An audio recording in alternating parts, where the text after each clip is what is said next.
Todo comenzó en una mañana de 1810, cuando los criollos, cansados de los gobernantes españoles, planeaban una revuelta, rompiendo el florero de Cervantes para provocarlo y de esta manera caldear los ánimos del pueblo en contra de los españoles, de donde resulta el Acta de Independencia. Después de ser declarada la independencia, surgieron conflictos internos al no poderse organizar como gobierno. Luego de esto viene la reconquista de España hacia la nueva Gran Colombia, dirigida por Pablo Murillo.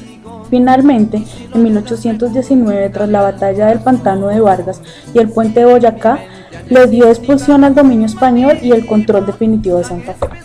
La liberación de Caracas, Popayán y Santa Marta en 1821 abre las puertas a la primera constitución, la Constitución de Cúcuta, con la cual se crea la Gran Colombia y se aprueba la Ley de Libertad de Vientres. Pero en la Gran Colombia se derrumbó pronto en 1828 con los choques por Simón Bolívar y Francisco de Paula Santander, por lo cual llegaron a la separación de Venezuela y Ecuador. Después de todo esto, en 1848 y 1849 nacen los partidos tradicionales todavía existentes, liberal y conservador. En 1853 nos encontramos con el federalismo, la abolición de la esclavitud y se crea el sufragio. También llega la separación de la Iglesia con el Estado. En 1860 viene la Segunda Guerra Civil, la cual favoreció a los liberales. Ellos crearon los Estados Unidos de Colombia. En este periodo se establecen libertades como la de expresión, libre empresa, libertad de culto, entre otros.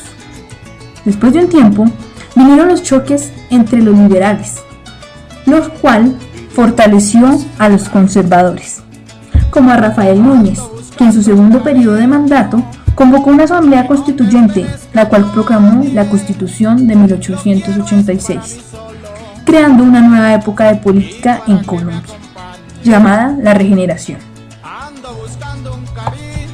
La Guerra de los 1000 días causó la derrota para el Partido Liberal con una Colombia debilitada por la guerra. Panamá decide separarse de Colombia en 1903 por las diferencias entre el gobierno central respecto a la construcción de un canal interoceánico y la intervención de Estados Unidos. ¿Cómo evolucionó la arquitectura desde 1810? La arquitectura al comienzo del siglo XIX era una arquitectura muy dependiente de los estilos que se usaban en España. O sea, había tejados de teja de barro, construcciones de bareque y de adobe. Toda la parte antigua de Bogotá, por ejemplo, las casas son de adobe y de bareque con techos de teja y patios centrales. Poco a poco, a medida que pasan los años, se van introduciendo nuevos aspectos modernos para esa época en la casa. Por ejemplo, el hecho de que hubiera un cuarto separado para el baño no sucedió sino hasta mediados del siglo XIX o finales del siglo XIX. Para hacer sus necesidades la gente salía a un solar, a un patio atrás, y que más tarde se hicieron cuarticos especiales que se llamaban letrinas, y para bañarse se utilizaban unos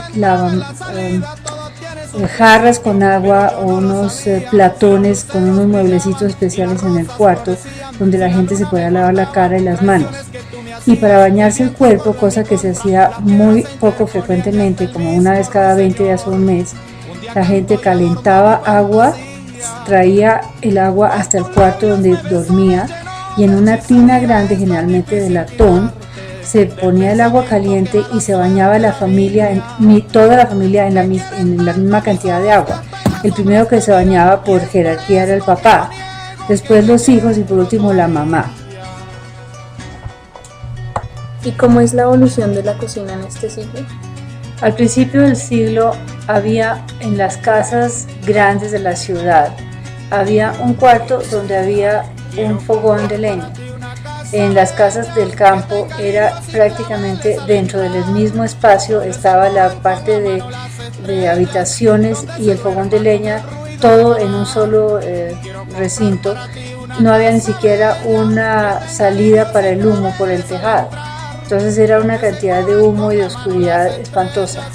Poco a poco se fue creando un cuarto especial para la cocina, y una de las cosas, digamos, que avanzó y que fue más cómodo para el ama de casa era la hechura de un mueble especial de ladrillo con parrilla de hierro colado, que eran estufas que se podían calentar con leña o con carbón. Y esas estufas también tenían un sistema por el cual había un calentador de agua, que se llenaba de agua el calentador. Eso ya fue cuando hubo una tubería de hierro o de galvanizada para conducir el agua por diferentes partes de la casa. ¿Y existía el agua corriente? No habían acueductos en Bogotá ni en las otras ciudades grandes de Colombia, sino hasta comienzos entrado siglo XX.